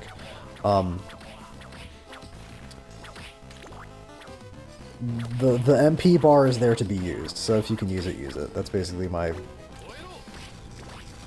motto for this part of the game. And here, same thing, I don't even have to risk, like, baiting out their first whip swing, I can just get right in there. And here I save room again, for the second time, going back to the same save room. I got a lot of mileage out of this save room. And I get to hear that wonderful entrance music again for an all too brief snatch of time.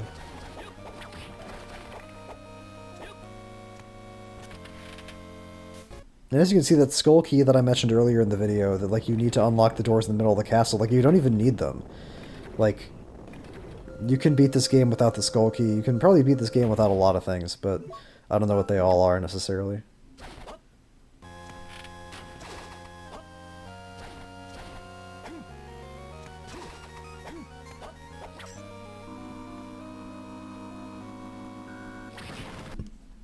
The Crushing Stone is not a great exploration tool. The thing about the Crushing Stone that I don't like is the fact that it requires menuing. Because you have to put it on and then take it off every time you want to use it. It kind of disrupts... Menuing is like never good, pretty much. So I guess that's a nitpick for the game. That's a problem with it, I guess I would cite. So this next boss coming up is very odd. He has this like very odd quirk to him that makes him dangerous. So my strategy with this guy generally is to get him to charge over into the corner, then use my use Ice Bible like ghetto items or damage stacks to rack up a bunch of damage. There are two problems with this though. Sometimes he'll just like wander out of the corner and like walk into me, which one-shots me. This guy one-shots me like really by a huge margin. The other quirk with him is that I have to really be careful with my where I am when I use the Ice Bible spell, because his hammer, like, or no, it's not when he's at this point I'm fine. At this point I'm fine to just like use Ice Bible and use iframes when he hits his hammer. But the trick is that I have to make sure I'm far away from him when he dies. Because let's say that I'm in a situation like I was in earlier where he's up against the wall, he swings a hammer and I use the Ice Bible iframes to not take damage, and he dies. The thing is that the boss dying, like, takes you out of your spellcasting animation and like puts you down on the floor. I don't know how this works or why this works. And because the Cyclops has just swung his hammer and his like death animation hasn't finished yet, the game thinks that his hammer is like still there and thinks that so what happened to me when I was doing practice runs was like I'd do like the Ice Bible iframes to not get hit by the hammer, and then he would die to like the ghetto damage stack, and then I would get down on the floor and I would die because like the impact of the hammer like lingers for like this brief stretch of time after the hammer is no longer there. So it's like this very specific thing that meant that I had to guess when he was close to death, and once I figured he was probably close to death, that's when I decided to start doing the Ice Bible casts far away from him, and it turned out that I was right about...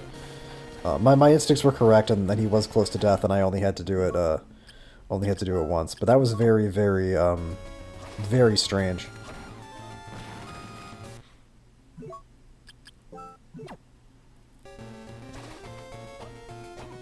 I don't even know if that makes any sense. It's hard to describe. I think I kind of did the best that I could to explain it. Visually, it makes no sense. Like visually, it's like he dies and he's on fire in the corner, and then you just like fall on the floor and you die to nothing. Like there's an invisible landmine just went off on the floor. It's so bizarre to look at.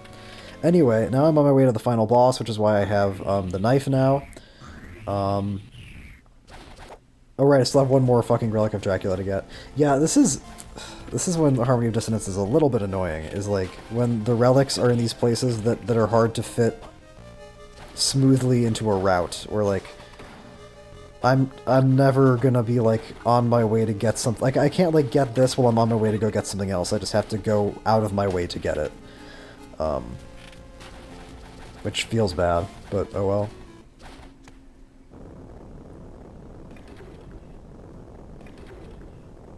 Yeah, that's why I didn't bother opening up the portal during the before I went to Pazuzu, because I can just do it now, because I'm going to be teleporting there. Because I teleport there from the normal castle, so it all works out. I don't remember what, like, and this is enough hearts, I guess. I was never, like, I struggled, because when I was looking for extra heart expansions to get, I was basically looking for ones that I could get, like, quickly. And that would be, like, wouldn't be really far out of the way.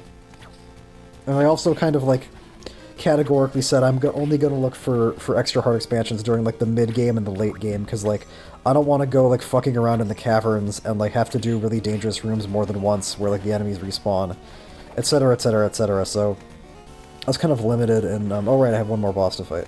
I always forget about this guy, because I always fight him at, like, the very end of the run after you're, like, technically supposed to.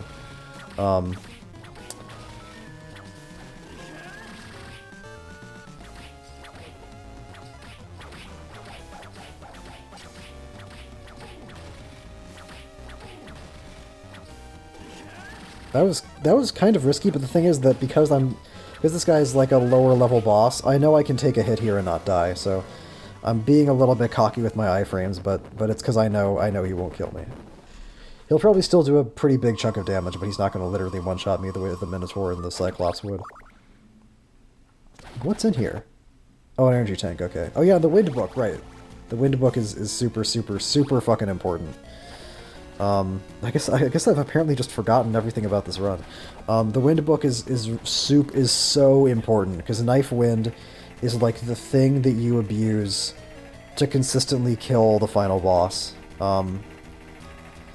Because it's, well, you'll see it when we get there, which should be pretty soon. It's basically just like iframe abuse to the nth degree.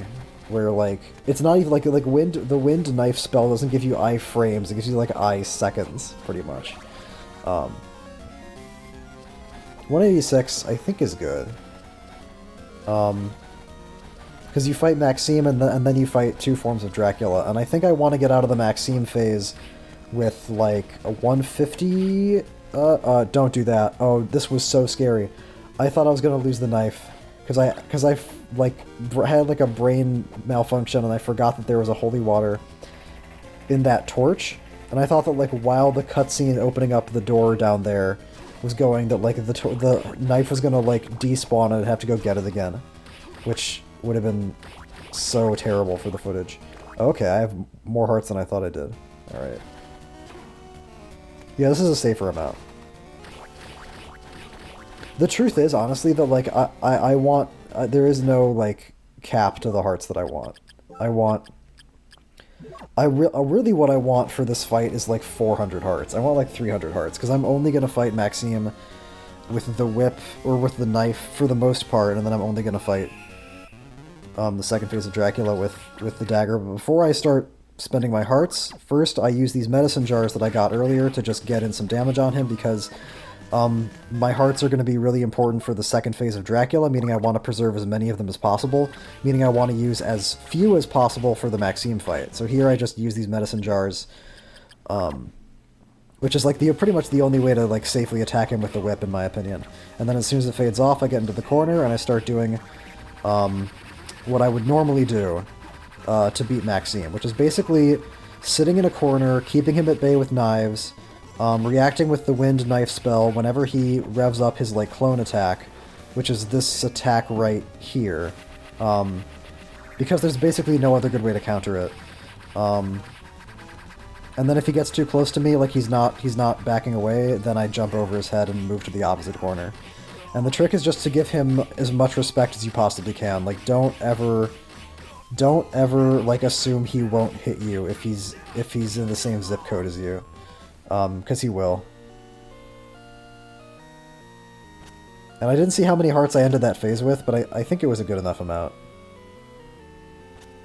But you can see why I want hearts for that. It's because that's, like, my whole strat. It's just, like, spam the knife, pretty much.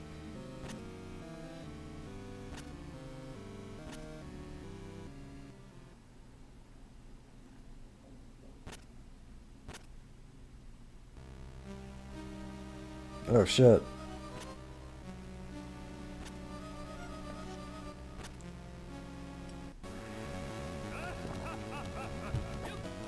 Oh, 120, not 150, okay.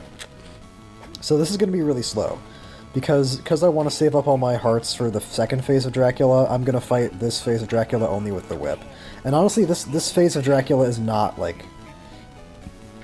is not really threatening at all, because you can jump over his head with zero repercussions. Something that I tried to do when I was, like, practicing this boss was I experimented with, like, dive kicking off of his head when he uses, like, the magma ball attack and he's just sitting there for a while. But that turned out to be inconsistent, because like sometimes I would bounce off his head and it would look really cool, but sometimes I'd like slightly misjudge the angle of my dive and I'd like somehow hit him and then like slide off on top of him and take a bunch of damage. So as cool as it would have been to be like bouncing off of his head all the time, it ended up being too risky.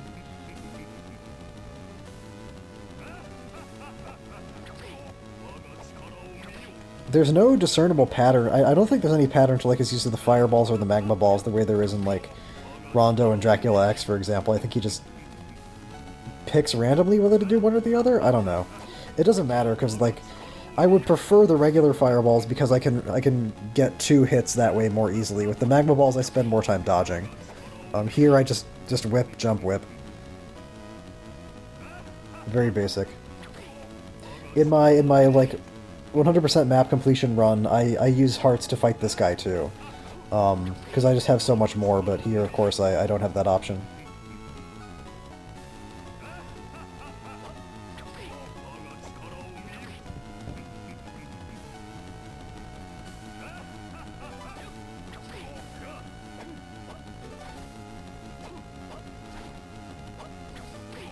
There we go. Yeah, okay, I can still get 2 hits on him. It's just I have to go faster than... I have to do something, like, unusual in order to do that, instead of just doing, like, the same thing every time. Like, this phase is not really scary. This phase is pretty much just here to, like, waste your time until you get to phase 2. Phase 2 is what's scary. Because that will one-shot me, and it's also somewhat unpredictable, so I need phase 2 to be over as soon as possible. My strategy here is very similar to Maxime. I sit in the corner and I just spam the knife, and whenever he has 2 attacks, he has like a laser attack, and then he has that big claw that just kind of like swings and like sways around. And whenever he revs up the laser, I wind knife to be invincible through it. And the reason that I do that is because the way you avoid the laser is by ducking, and the way that you avoid the arm is by like moving away from it. There I got scared that it was going to hit me because it seemed like that was what was going to happen. Fortunately, the invincibility was generous enough that that I was able to use it to both avoid the claw and the entire laser duration. But the reason that I do this every time he uses the laser is because if I duck, and like the claw starts like coming at me, I can't like stand up and move a little bit to get away from it. I have to slide kick, which is like not practical. So it just makes way more sense to just abuse wind knife every time the laser comes out. So that way, if he does synchronize like the laser with the claw, it doesn't matter because you're invincible for both of them.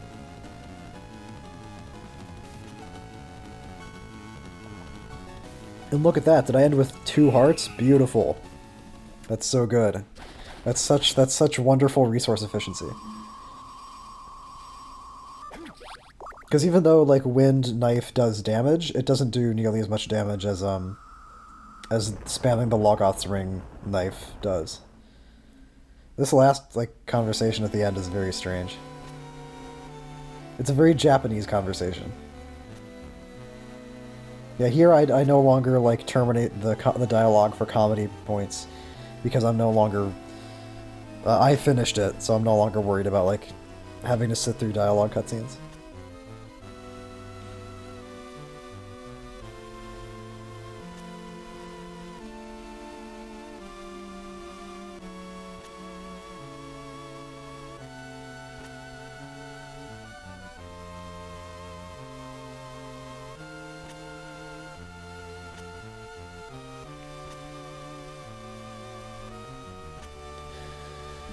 What I mean by a very Japanese conversation is that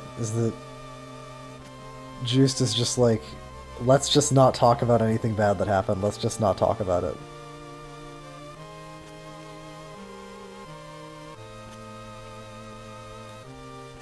Even though they're both supposed to be Eastern European or German or whatever, I assume.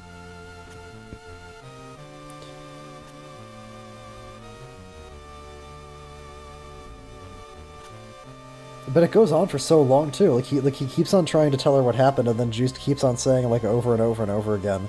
Like you could cut out like probably half a dozen dialogue boxes from this cutscene, and you really wouldn't miss anything.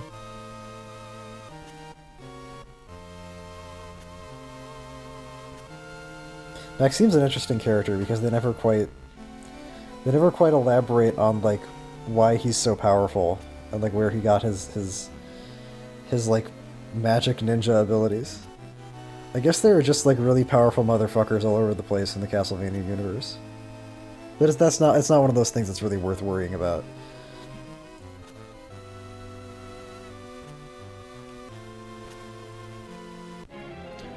So that's Harmony of Dissonance. Like this game is like really, really good. I don't know. There's nothing more to say. It's just like it's really the movement. It's like you have so much control over Juiced's position. You have so much control over like the tools that are available to you. The tools are so powerful. There's almost no RNG in the entire run.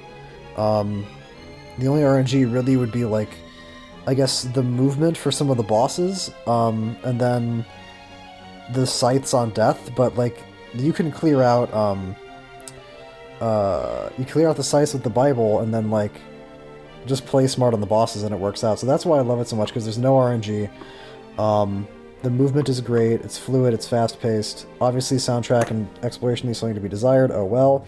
Anyway, I got something really special for you guys coming up next, so keep your eyes out for that and keep on Earth rocking.